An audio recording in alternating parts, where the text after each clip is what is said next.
It was late afternoon when Luke checked in at home to find Tara sitting at the kitchen table with Mr. Hapkido's work sprawled out everywhere. "When did you get in?"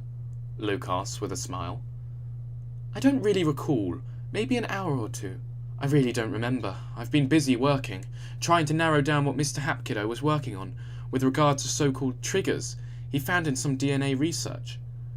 I remember reading that part. He had narrowed it down to a little under 100, I believe. Are you making headway with that?" "I think so," Tara said as a nervous smile flickered quickly across her face, followed by a few seconds of silence. That momentary nervous smile did not go undetected by Luke, and Tara sensed it. She felt the best way to handle the situation was to keep what she learned from Mr. Hapkido's sister to herself, at least for the time being, so Luke wouldn't feel so burdened with her. She knew he meant well, but he was beginning to smother her. She couldn't even go to the store without someone going along with her. "You seem like you're a million miles away. Is something bothering you?" Luke said softly. Without thinking, she snapped, "No, damn it, no! I'm fine." A dead silence hung thick in the air, and an awkward moment followed. Luke tried unsuccessfully to wash the dishes in the dishwasher, a chore he had never done before. Tara put her hand on his shoulder and said, "I'm sorry. I know you mean well," then took the keys to her car and said, "I'll be back in a little while. I just have to be alone for a while," then left the apartment. Luke called out to her as she made her way to the car. "It's not safe out there! I can help! Don't go alone, please!" Tara's car exited their driveway and turned left down a rough old back road. Luke yelled out to her as he was running towards the car, "Take the other way! That road is too dangerous!" But she didn't hear or see him and kept going. It was everything he could do to hold himself back from going after her. But she could be one stubborn lady when she wanted to be, and he knew when it was time to back off. When Luke got back into the apartment, he dropped into his lazy-boy chair and turned on the TV and began channel surfing. Suddenly, without warning, a thundering boom shook the building, followed immediately by the sound of a car crashing. Luke tore himself away from the TV screen and took off down the old back road. What he saw next sent a chill through his entire body. His eyes strained to see the vehicle lying in the ravine. As he did, his whole body slumped, and his breathing became laboured and shallow. He had to get closer, he told himself. Then, striving to maintain control, he took a deep breath and ran towards the vehicle. Chapter 24. When Luke reached the crash site, he could see, far away in the distance, the haunting image of a large crop circle. And as he looked down through the broken guardrail, he was mesmerised by the sight below him. Tara was slumped over in the driver's seat. Luke frantically made his way down into the ravine and into the car to Tara's side. He held her in his arms. "Hold on. You're going to be all right. I called for help. They're on their way now." "I love you, Luke." "I love you, Tara. Please hold on." "It hurts, Luke." "Luke. Don't leave me. Please don't leave me. You are going to be my wife." "Oh God. Please hold on."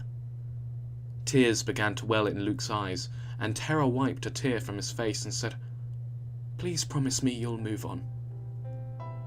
A crucifix was entwined in her hands. Luke nodded as her eyes gently closed, followed by the sound of muffled screams. Why'd you have to leave this world so soon? It was just a lover's spat, not even a fight. I begged you not to drive down that old back road. And then I heard a crashing sound not far from home. As I held you in my arms, you made me promise to move on. I cursed the light and begged you to please, please hold on. But in that gentle moment, you were gone. Now that all the tears are gone, I'm in the crowd but still alone, surrounded by friends but still withdrawn. Listening to our song, a love song, just playing in my head, going on and on. In this here today, gone tomorrow world, you for me to live in it without you, girl. I look back sometimes to that summer day when you wore that purple dress you love so much. Then I think about you and that day you let go, crashing through the guardrail on that old back road,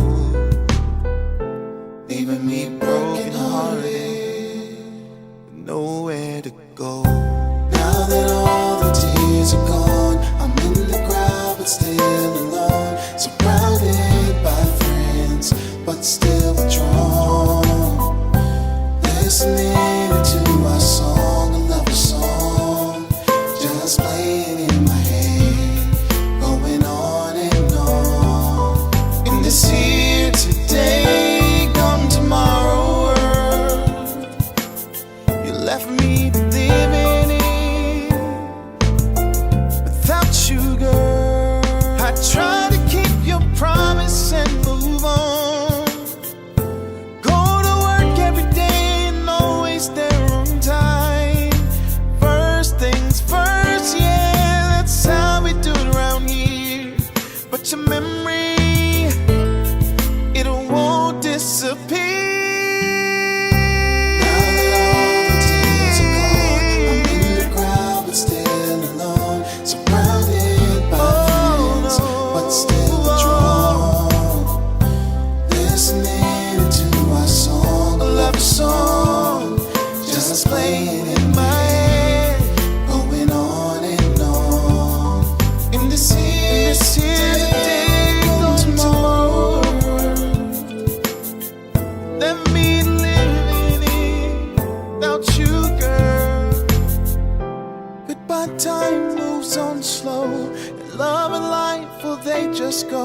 But at night as I'm sleeping, I keep dreaming of you loving me more than lover can do, making all of my dreams come true. But in the morning, as the light shines through, I'll be crying, 'cause once again I'll relive the memory of you dying. You'll be gone in that gentle moment, in that gentle moment.